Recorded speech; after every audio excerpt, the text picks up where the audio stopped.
the man we're so proud to call the independent mayor of New York City, Mayor Michael Bloomberg.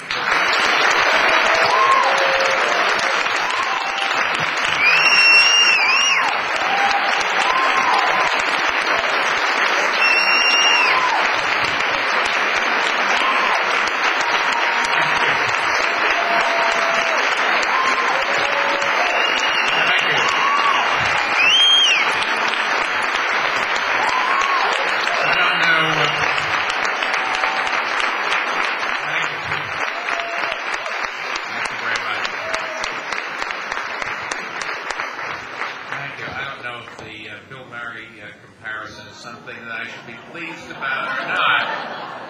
I got to think about that a little bit. But I certainly like the applause, so thank you. Number one, good evening and congratulations to tonight's honorees, and thank you for having me. There's nothing like New York during the holidays, and maybe that's why everybody's in a good mood and applauding. But about an hour ago, I helped light the City Hall Christmas tree, and students from 3 public schools made the ornaments, and we had a bunch of young ladies singing. And it was hot chocolate, a little bit of rain, but it put everybody in the holiday spirit. I don't know if Santa's going to visit that Christmas tree, but he should, because basically, if you think about it, in the last 12 months, New Yorkers have been pretty nice. This is assuming you don't count cable vision, but other than that.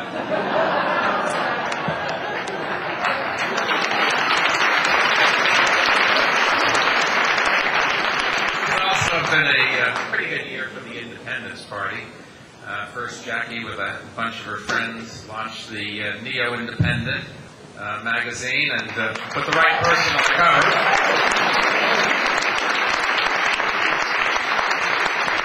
There's a rumor that I used Brad Pitt as a stand-in for the picture. That is not true, although I can understand why people make the confuse us all the time. Actually, DiCaprio is more my age.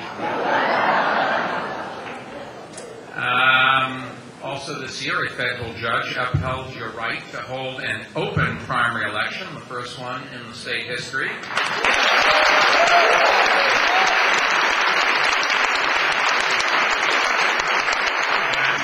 If you have any question about whether or not you have an influence, you brought Chuck Schumer more than 215,000 votes to make his margin the biggest in New York history.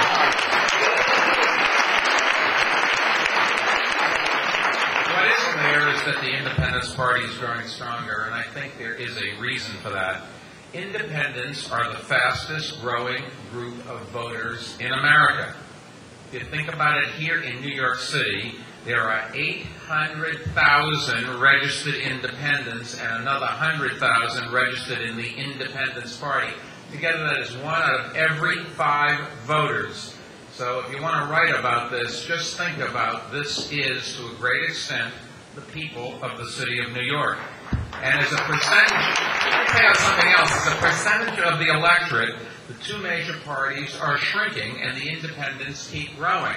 And that is because people, to pardon from another movie, they're just tired of it and they aren't going to take it anymore. They want better for our city and for our country. And we can do that.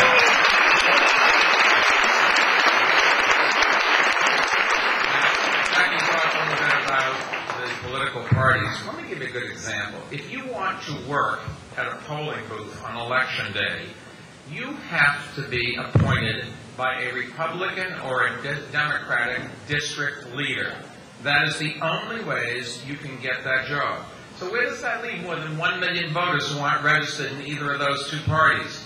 They're out in the cold. That's where they are. That's where you're leaving them. And they are excluded from participating in really a critical part of the political process.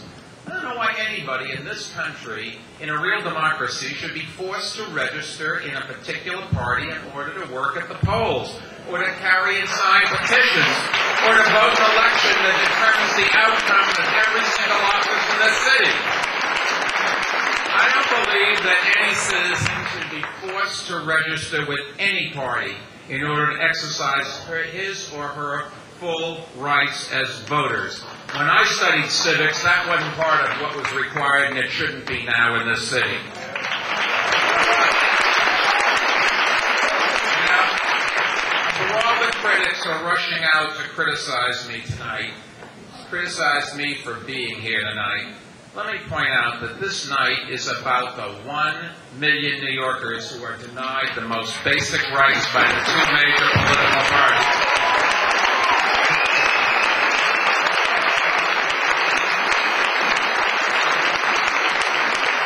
And if the two major political leaders are willing to take on the status quo and reduce their own power, then none of us would be standing in this room tonight. We could all be out holiday shopping. Enough. There's a word for what happens when election laws prevent a large section of the population from fully participating in the democratic process. It's called disenfranchisement, and that's why we're here. The poll tax is only the most obvious method of disenfranchising voters, but other election laws can have exactly the same effect. And the situation is particularly bad here in New York because many independents are young people and many are immigrants. They are the future of the democracy that we have, and they are being shut out of our elections. And that's why I supported nonpartisan elections along with the Independent Party, because we believe that every single voter should be treated equally. And that's what the party bosses don't want to have happen. Let's be honest about what this is all about. It's taking away their power, their ability to control the electorate, their ability to disenfranchise anybody who would vote against them, who wouldn't do exactly what they're told to do. And that's why a few weeks ago, I gave a speech calling for reform of the Board of Elections. And that includes an end to the hiring based on party registration and connections.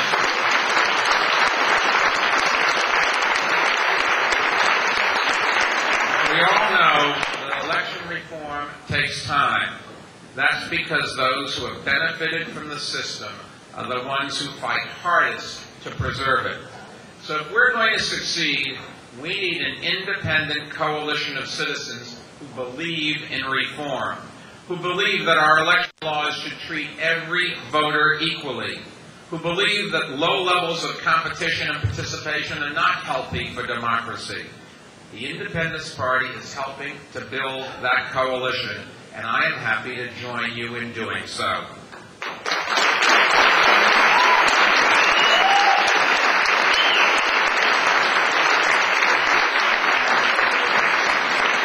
4th of July is when we celebrate America's history.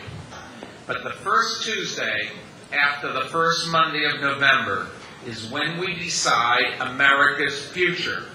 It is the most important day of the year, and it's about time that every single New Yorker got to participate in that day equally and fully.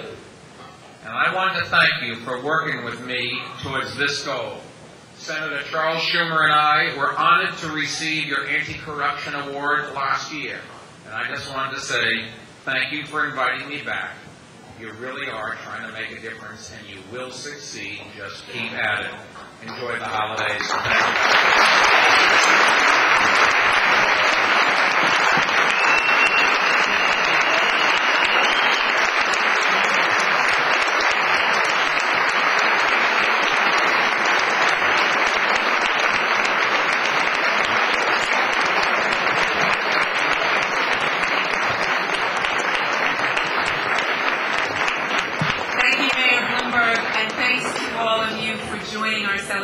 Tonight.